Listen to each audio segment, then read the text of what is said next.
নমস্কার বন্ধুরা, যতন কলঙ্কা সিপিএমের হলো, বিজেপিরও হলো, এবার কংগ্রেসের পালা।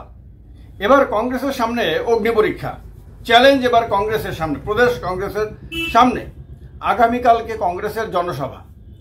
কংগ্রেসের জনসভা অবশ্য আস্তাবল ময়দানে না, আস্তাবল ময়দানে বিয়ে বাড়ির মতন কোনো প্যান্ডেলও তৈরি করা হয়নি। এর জন্য কংগ্রেসের জনসভা হলো আগরতলার বুকে ওরিয়েন্ট চৌমুহনীতে। ওরিয়েন্ট চৌমুহনীতে বড় রাস্তা আছে, প্রশস্ত রাস্তা আছে, দুদিকে দোকানপাটও আছে। মানুষ ইচ্ছে করলে চানাচুর, মুড়ি ইত্যাদি খেতে পারবে, চাটাও খেতে পারবে, চায়ের দোকান টোকানও আছে কাছাকাছি অনেকগুলি, সব ব্যবস্থাই আছে সেখানে নর্মালি। সেইখানে খোলা আকাশের নিচে মানুষ জমায়েত হয়ে নেতাদের ভাষণ শুনতে পারবেন এবং নতুন করে উজ্জীবিত হতে পারবেন, আগামী দিনের পরিকল্পনা নিয়ে ঘরে ফিরতে পারবেন। কিন্তু চ্যালেঞ্জটা হলো মানুষ কত আসবে? মানুষ কি 1 লক্ষ, 2 লক্ষ, 3 লক্ষ, 5 লক্ষ এরকম আসবে? এরকম আসবে কংগ্রেস বলেনি। এই কারণে কংগ্রেসের কাছে 12 লক্ষ মেম্বার নেই। কংগ্রেসের কাছে বিশাল জনসমুদ্র আছে, এই কথা কংগ্রেস নেতারা কখনো কেউ স্বপ্নেও বলেননি। কিন্তু তারা জানেন যে রাজ্যের একটা বিরাট অংশের মানুষ ভিন্ন চিন্তা ভাবনা করছেন, তাদের মাথার মধ্যে অন্য কিছু ঘুরছে। যা সবাই দেখছে, যেখানে ভিড় দেখছে, সেটাই সত্য না। একটা কথা আছে না, আমাদের পূর্বপুরুষরা বলে গেছেন, যা দেখি তাহাই সত্য নহে, যাহা সত্য তাহা সবসময় দেখি না। তো এই ক্ষেত্রে রাজ্য রাজনীতিতেও এই কথাটা ভীষণ রকম প্রযোজ্য। রাজ্য রাজনীতিতেও যে রকমভাবে একটি পার্টিকুলার রাজনৈতিক দলের অনুষ্ঠানগুলোতে, ছোটোখাটো অনুষ্ঠানগুলোতেও মানুষকে ভিড় জমাতে দেখা যায়, সেইটা কিন্তু রাজ্য রাজনীতির সত্য চিত্র নয়। এটা কংগ্রেস খুব ভালো করে জানে, কারণ কংগ্রেসের নেতারা দীর্ঘদিন ধরে রাজনীতি করে আসা ব্যক্তি, পোর খাওয়া রাজনীতিবিদ এক একজন কংগ্রেসে এখনো আছেন, অনেকে চলে গেছেন, কিন্তু যারা আছেন তারাও যথেষ্ট অভিজ্ঞতা সম্পন্ন, তারাও বিভিন্ন উত্থান পতন দেখেছেন। তার কারণে তারা জানেন যে ক্ষোভ যেটা রয়েছে প্রতিপক্ষের ঘরের মধ্যে, সেই ক্ষোভের কারণে বহু মানুষ এমনিতেই তারা অলরেডি কংগ্রেসি হয়ে আছেন।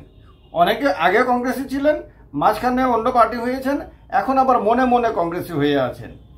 এই যে লোকগুলো, এই লোকগুলো আছে অন্যের ঘরে, কিন্তু আছে কিন্তু মনে প্রাণে কংগ্রেসি হয়েই। তো এইটা কংগ্রেসের একটা প্লাস পয়েন্ট, কংগ্রেস এটা খুব ভালো করে জানে। এটা হলো কংগ্রেসের ফিক্সড ডিপোজিট, সেটা আছে, যখন দরকার লাগবে তখন ভাঙাবে। তবে ভাঙানোর মতন ক্ষমতা দেখাতে হবে কংগ্রেসের নেতাদের। যদি ক্ষমতা দেখাতে পারে তাহলে কিন্তু এই ফিক্সড ডিপোজিট তারা ভাঙাতে পারবেন। আর যদি ভাঙানোর মতো ক্ষমতা দেখাতে না পারেন, তাহলে 2023 সালে যেমন পারেননি, তেমনি 2028 সালেও পারবেন না। তো এইটা ক্ষমতার ব্যাপার আছে, দক্ষতার ব্যাপার আছে। তো এইটা আর একটা ব্যাপার। এবার কথা হলো, আগামীকালকের সমাবেশটা কংগ্রেসের কাছে বিরাট চ্যালেঞ্জ না, ততটুকু চ্যালেঞ্জ না যতটুকু চ্যালেঞ্জ সিপিএম এর র্যালিতে সিপিএম এর কাছে ছিল, বিজেপির র্যালিতে বিজেপির কাছে ছিল। কারণ কংগ্রেস রাজ্য বিধানসভায় 1 নম্বর দলও না, 2 নম্বর দলও না, 3 নম্বর দলও না, বিধানসভাতে 4 নম্বর দল। কংগ্রেসের মাত্র 3 জন এমএলএ আছে। ভাবতে পারেন, সিপিএম এর কাছে আছে 10 জন এমএলএ, মানে কংগ্রেসের পরে 3 নম্বর পার্টির সঙ্গে ডিফারেন্স তার 7 জন এমএলএ। তিপ্রামথার কাছে 13 জন এমএলএ আছে, তিপ্রামথার সঙ্গে ডিফারেন্স 10 জন এমএলএ। বিজেপির কাছে 33 জন আছে, ডিফারেন্স 30 জনের। তো এই অবস্থাতে কেউ আগামীকালকের কংগ্রেসের সমাবেশে বিশাল জনসমুদ্র মানে বয়ে যাবে, এটা রাজ্যবাসী প্রত্যক্ষ করছে, মানে প্রত্যাশা করছেন না। কিন্তু ডেফিনেটলি সারা রাজ্যের মানুষ আগ্রহ নিয়ে তাকিয়ে আছে কংগ্রেস কত লোক জড়ো করতে পারে। এই যে দুঃসময় চলছে, এই যে দুর্দিন চলছে, দলটা যে দীর্ঘদিন ধরে ক্ষমতার বাইরে আছে। আমি তো বললেছি আপনার 88 থেকে 93 কংগ্রেসের ত্রিপুরা রাজ্যে ক্ষমতা দেখার শেষ বছর ছিল। 93 থেকে এটা 2025, এই সময় পর্যন্ত কংগ্রেস দল হিসেবে শাসন ক্ষমতার বাইরে। হ্যাঁ, কংগ্রেস থেকে অন্য দলে গিয়ে ক্ষমতার স্বাদ পাওয়া ব্যক্তি আছেন, কিন্তু কংগ্রেস দল হিসেবে তো 93 এর পরে আর ত্রিপুরাতে শাসন ক্ষমতায় আসতে পারেনি। তো এই যে দীর্ঘ দুঃসময় কংগ্রেসের ক্ষমতার বাইরে থাকা, বিরোধী দল, কখনো 2 নম্বর দল, কখনো 3 নম্বর দল, এখন তো 4 নম্বর দল, এই যে অবস্থাটা, এই অবস্থাতে কংগ্রেস কি সত্যি সত্যি বিশাল সংখ্যক মানুষকে জড়ো করতে পারবে কালকে? এইটাই রাজ্যবাসী দেখতে চাইছে। যদি দেখে রাজ্যবাসী অল্প লোক হয়েছে মাত্র, তাহলে কংগ্রেসকে নিন্দা করবে না। কংগ্রেসের এই টেনশনটা নাই যে কেন বিশাল সংখ্যক মানুষ পারলো না, 50,000, 60,000, 1 লক্ষ মানুষকে জড়ো করতে পারলো না, এই প্রশ্নটা কিন্তু কংগ্রেস নেতাদেরকে রাজ্যবাসী করবে না। কিন্তু যদি দেখে 10, 15, 20,000 হয়ে গেছে লোক, তাহলে এইটা কিন্তু রাজ্যবাসীর ঘরে ঘরে আলোচনার বিষয়বস্তু হয়ে উঠবে। সেই ক্ষেত্রে যেমন সিপিএম এর জনসভা তো লক্ষ লক্ষ মানুষ হয়নি, কিন্তু যে মানুষ হয়েছিল 20-25,000 মানুষ হয়েছিল বা তার চেয়ে বেশিও কেউ কেউ বলে, সেইটা কিন্তু রাজ্যবাসীর সবার মাথা ঘুরিয়ে দিয়েছে যে এই দুর্দিনে যদি একটা দল আপনার এইরকম লোক জড়ো করতে পারে এবং তাদের মধ্যে উদ্দীপনা, সবচেয়ে বড় জিনিস হলো লোক সংখ্যা কম হলে উদ্দীপনা যদি প্রবল থাকে, বডি ল্যাঙ্গুয়েজ যদি দৃঢ় থাকে, দুর্দান্ত থাকে, তাহলে এইটা কিন্তু একটা বার্তা দেয়, শক্তপোক্ত বার্তা দেয়। কারণ সেই ক্ষেত্রে বোঝায় যে যারাই এসেছে তারা প্রচণ্ড আত্মবিশ্বাসী। আর সংখ্যা বিশাল হলেও আত্মবিশ্বাসী তাদের ভাবমূর্তি নেই, তাদের বডি ল্যাঙ্গুয়েজে সেরকম উদ্দীপনা নেই, মনমরা অবস্থাতে আসতে হবে, নেতারা বলেছে না এলে প্রবলেম হবে, এই কারণে চলো যাই, এইটাতে কিন্তু ওই বিশাল সংখ্যাটাও কিন্তু আপনার গুরুত্বহীন হয়ে যায়। তো এই কারণে বিয়ে বাড়ির প্যান্ডেলের মতন প্যান্ডেল বানাতে হয়েছে, কারণ আপনার বিশাল বড় মাঠ, এমনিতে মাঠ অর্ধেক করে দেওয়া হয়েছে, তারপরে বিয়ে বাড়ির প্যান্ডেলের মতন। এতে মানুষের কাছে যে বার্তা, নেগেটিভ বার্তাটা দেওয়া হয়েছে, যার কারণে একটা বিরাট বড় পার্টি, বিশাল শক্তিশালী পার্টি তার দুর্বলতা প্রদর্শন করেছে। তারপরে কংগ্রেসের জন্য অনেকটা সুবিধা হয়ে গেছে।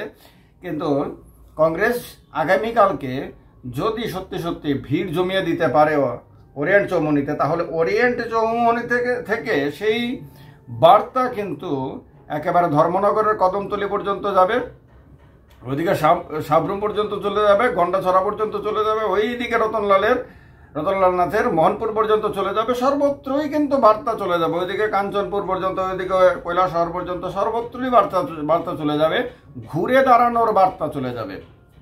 সেই ক্ষেত্রে বিশাল সংখ্যা না, লক্ষ লক্ষ না হলেও বিরাট সংখ্যা, বিশাল সংখ্যা, আমার উচ্চারণের আপনার তারতম্য দেখে বুঝতে পারছেন, বিশাল একটা আর বিশাল একটা, কিন্তু অল্প আর বিশাল অনেক ডিফারেন্স আছে।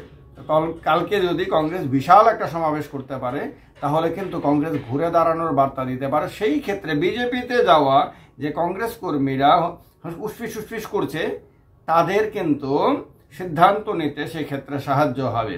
সেইটা কিন্তু বিজেপির জন্য বিরাট টেনশনের। তার কারণে আগামীকালকে কতটা বাধা দেয় কংগ্রেসের লোকজনদের আগরতলা আসতে, সেটা দেখার বিষয় আছে। গাড়ি ঘোড়া ইত্যাদির অসুবিধা কতটুকু হয় সেটা কিন্তু দেখার বিষয় আছে। আবার নানান রকম প্রশাসনিক আপনার ঝামেলা তৈরি করে আপনার সভাটাকে ভণ্ডুল করার কোনো চেষ্টা হয় কিনা সেটাও দেখার বিষয় রয়েছে, অনেক কিছুই দেখার বিষয় রয়েছে। কিন্তু কংগ্রেস নেতারা এই সমস্ত কিছুকে ওভারকাম করে একটা ভালো ভিড় জমানোর চেষ্টা অবশ্যই করবেন বলে এটা সাধারণভাবে ধারণা করা হচ্ছে। কারণ তাদের কাছে হলো সিপিএম যেহেতু একটা ভালো সমাবেশ করে ফেলেছে, বিজেপি যেহেতু একটা সমাবেশ করেছে, ভালো খারাপ সেটা আর একটা ব্যাপার, শাসক দল সেহেতু এবার কংগ্রেসের কাছেও, হ্যাঁ মাঝখানে তিপ্রামথাও আপনার তাদের প্ল্যানারি করেছে, তারাও কিন্তু যথেষ্ট আগরতলার মধ্যে তাদের উপস্থিতির জানান দিয়েছে, ফলে তিপ্রামথাও করেছে। এই তিপ্রামথার কথাটা বাদ গিয়েছিল আমার আলোচনাতে, কিন্তু তিপ্রামথাও কিন্তু সারা জাগিয়েছিল সাম্প্রতিক তাদের আগরতলাতে সমাবেশে।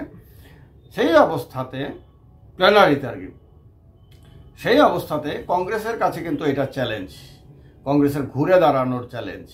এই চ্যালেঞ্জে কংগ্রেস কি উত্তীর্ণ হবে?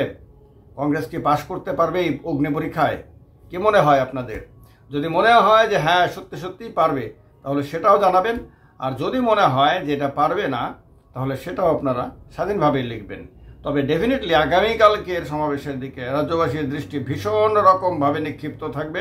সারা রাজ্যের মানুষই দেখতে চাইবে কংগ্রেস কতটা এগিয়েছে।